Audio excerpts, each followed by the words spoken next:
Hey, this is Lynn. I've never gone live before. I don't feel like editing and doing all that other stuff. It's been a rough week. Don't even know if anyone's around and gonna even see this when it's live, but I just felt like I needed to go on and give an update on how I'm doing. 2 days ago, I had to put my little sweet Gracie down.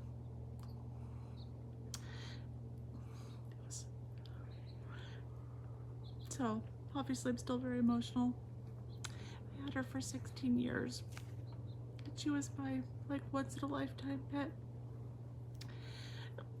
And so anyways, I made a commitment. You know, I came out and I did a little video beforehand, and when we kind of knew it was inevitable, and I made a commitment that I wasn't going to use eating as an excuse for, you know, the situation that was going on and grieving. And so I planned ahead, and that's something that I've been talking about, you know, in my videos about how to deal with kind of stressful situations that you might be in. And the important thing is to plan ahead.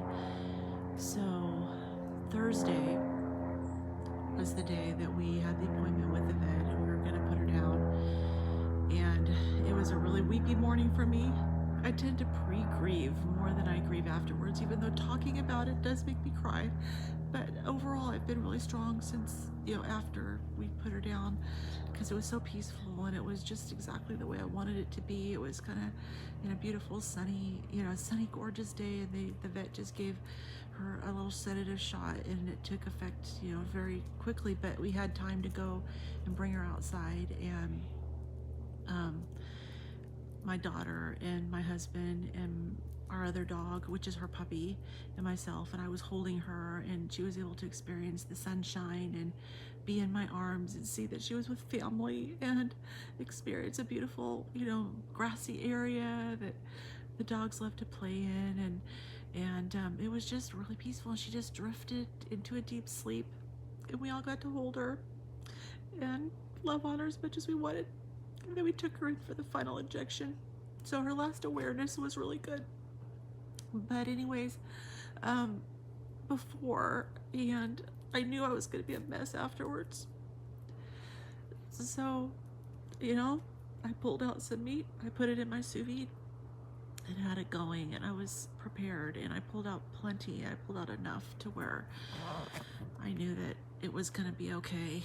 And, you know, I was going to be able to get enough to eat. And, you know, I pulled out enough for probably a good couple of days. And so far I've been doing really well, and haven't had any issues with the food. You know, I'm trying to look at, you know, some of the upsides, if there is an upside to losing a pet. One of the things that I've tried to remind myself of is that I haven't had a full night's sleep in as long as I can remember, because she's had these bladder issues for a while now. And you know, we've been working on, the vet's been monitoring them, but I haven't got a full night's sleep in as long as I can remember.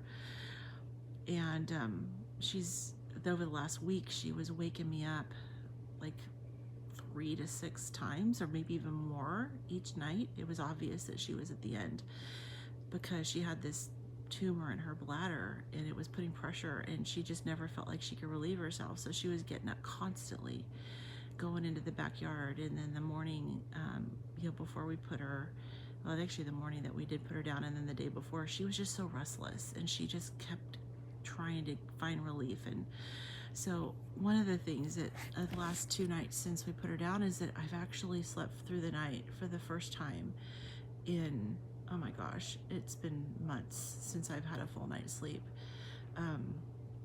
So that's one thing I didn't, you know, yesterday was the first full day without her, and I didn't realize like how much of my attention was actually focused on her and her needs.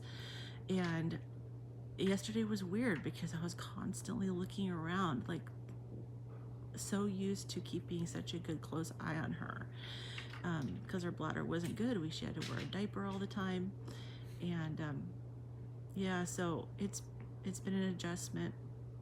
You know, like I said, 16 years, she's been my little constant companion. So anyways, I just wanted to come on here. Like I said, didn't want to edit today. I just wanted to come on and do this live video and just basically say I'm doing okay, and I'm being consistent with my eating. And oh, I see there's 2 people on, so that's good. Anyways, I have my other dog, and I don't know how to turn the camera around, but let me walk over here. I have my other dog, and he's been looking for her a little bit. I mean, we did let him sniff her body after she had the lethal injection, and oh, he's going into the house. Anyways, I let him sniff her, and we did that when we lost our other dog too. We brought both of them down, and oh, Jason, I have to live with the guilt of not putting my cat down when they told me she had cancer that spread from her female parts because I spayed her older at 1 year. Ups their risk by 90%. You know what? It's like it's hard. It is so hard. I want her to live as long as we did the same thing, Jason, with our other dog. So Gracie was our oldest dog. We had her 2 puppies that we kept. Ruby was one of them. Yeah, it is like you losing a child. And we did that same thing with Ruby. We found out Ruby had a cancerous tumor in her abdomen, and we drew it out and drew it out. Thank you so much, Jason. We drew it out, and we drew it out like a month, and because we just couldn't make a decision. And it was the emotional ups and downs were incredible. It was like, and so when I found out that Gracie had this cancer, I just decided I'm just gonna rip the Band-Aid off. I'm not gonna do this. The same thing that we did with Ruby. Ruby was 10, and of course it's harder when they're younger. I mean, I think it was easier with Gracie because she was 16, and she had lived a really good, healthy life until she got this cancer. Now, one of the things we're doing is, you know, as I'm learning more about, you know, eating the carnivore diet, I'm realizing too that like our pets are carnivores. And so we have Max, he's 15, and I'm transitioning him over to his natural diet. And I've started giving him raw chicken and just like a little bit of his food, and I'm going to slowly increase the amount, and he loves it. So let's see, saddest part, my cat held on growling in her sleep, waiting for me to come home from work. My dad called me to say I better hurry home. I got to pet her a few last times. I could hear her growl, then purr. She didn't want to let go. I will never forget that she waited for me. Aww. You know, pets are amazing. They are so amazing. And, you know, I think one of the hardest things too is that they show pain differently than we do. You know, like I know cats. I had a loved cat that we had to put down quite a few years ago.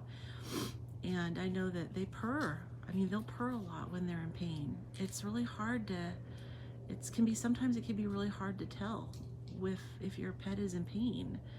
But you know, Gracie made it easy for me.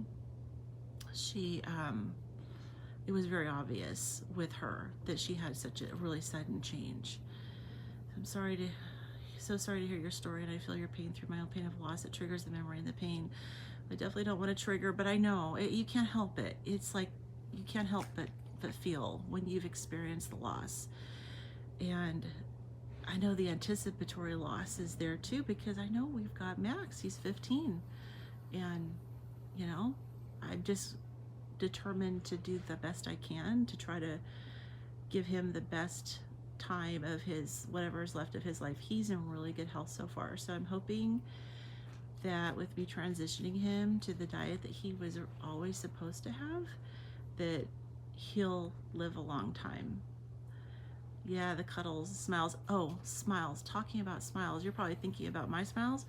Gracie had the best smile. Unbelievable. I'll probably post a picture, but she was one of those, and there are dogs that smile. And years ago, I caught a picture of her head on with this big old grin on her face, and that's my screensaver on my phone, and will probably always be.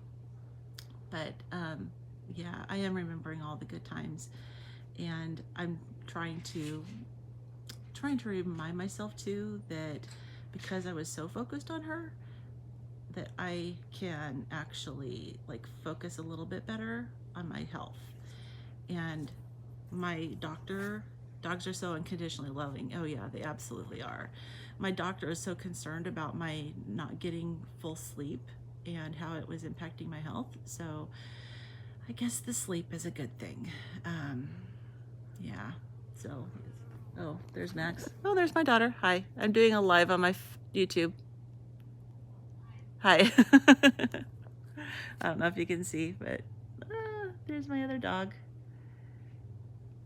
Yeah, that's her puppy. So, Jason says, hi, Max. He follows me everywhere. He's so protective, and he's one of those dogs that has like this crazy instinct. Like he knows when we're not feeling good. He's so protective, and he just follows me. Oh yeah, abused dogs. I don't even know how. Yeah, I know. My husband, he'll watch these videos of these dogs that have been abused, and then these vets that will come and like get them and rehabilitate them, and he just cries. I tell him he needs to stop watching those. Thank you, Jason. I'm going to cut this short. I think I am sitting strong so far. I have not cheated at all on my diet. I'm taking care of my health. Yes, I know that, yeah, Max is one of those pets that follow the guardian angels. Absolutely. I know it. He can see things, and he is so intuitive. So I guess we've got the most empathetic dog left. And Gracie was my lap dog. She was my cuddler, but Max is one that wants to lay at your feet, but he is just absolutely like with us and protecting us and following and making sure that everyone's okay. So, all right, well, I'm gonna go. I don't even know how to end this. So I've never done a live before, but I'm gonna go ahead and end this. And thank you so much for coming on, Jason. I really appreciate it.